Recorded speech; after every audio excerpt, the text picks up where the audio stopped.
Welcome back. Now in this section is all about watching the thinker. Once we begin to watch the thinker, we realize there's someone who is not the thinker. That someone is our true self. That's us at the level of spirit, which means literally ourselves with nothing else encumbering us. That's what gives you a sense of spirituality. When you're freed from the old negative programming, there's nothing but enlightenment. There's nothing but peace. There's nothing but serenity. But here's what you have to do. You have to make that separation. So, one great way that they've always used historically is just to meditate. And what's meditating? It's just simply slowing your mind down, relaxing, and then I just want you to watch what comes across your mind. Just watch the stream of consciousness. Watch what you think about.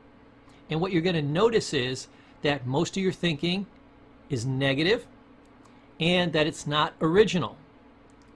Sit there and listen to your own thoughts for about 3 minutes, and let me know in those 3 minutes, after you probably said about 70 different things in 3 minutes, which one of those things did you just think of that you've never thought of in your entire life?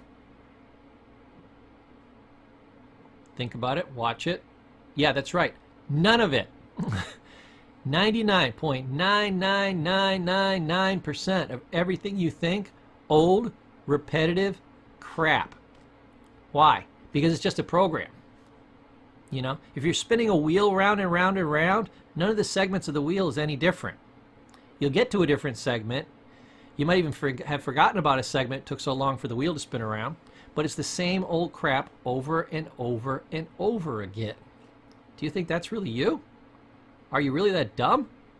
No, it's not dumb. Everybody does this. We think the same thoughts over and over and over again and never get bored with them. It's almost like when I used to have my clients journal.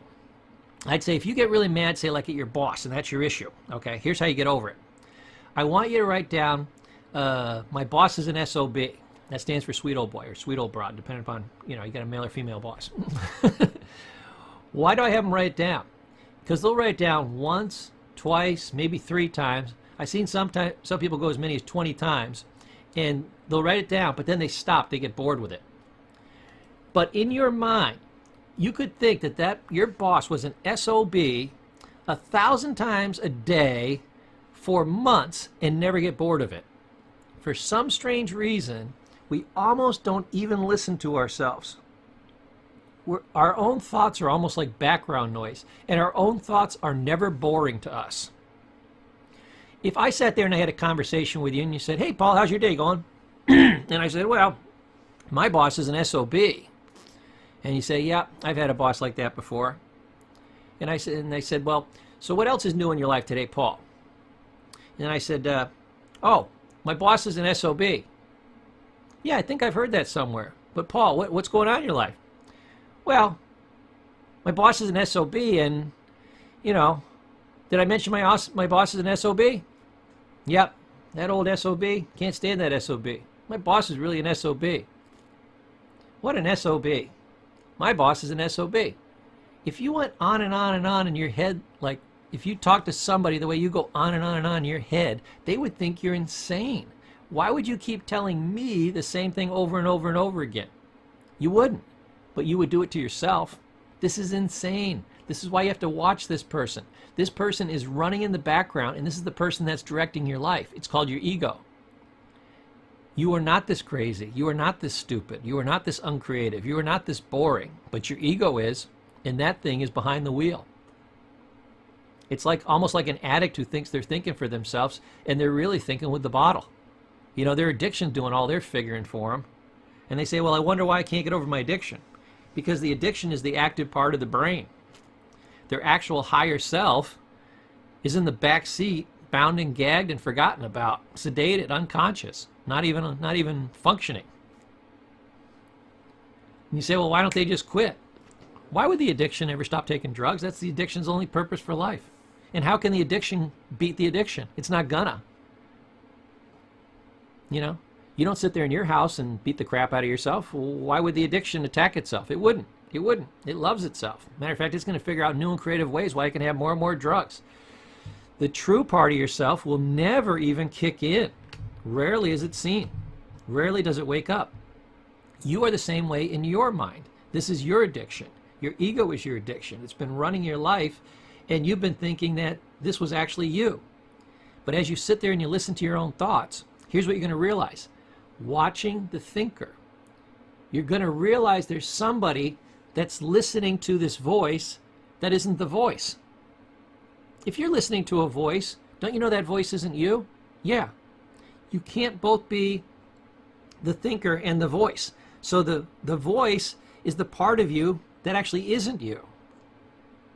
And the part of you that's actually you is always good, kind, and loving. So it'll never say a negative thing. But there was a book, it was written by Shad Helmshire, or Shadler, I think it was. But it was called What to Say When You Talk to Yourself. And one of the first things he wrote in this book is that 90% of all your thinking is negative. If you wrote it down, just like I said, do the journaling, write down your stream of consciousness, just sit there and concentrate on what you think and write everything down. It's boring, it's repetitive, and it's negative in the 90 percentile. 5% is neutral, and 5% is actually positive. This is a crazy mixture. You would never come up with this mixture. So, by listening to your thoughts, noticing the negativity, noticing the rambling, you're going to realize there's something running around in the background. It's the ego, and it's not you.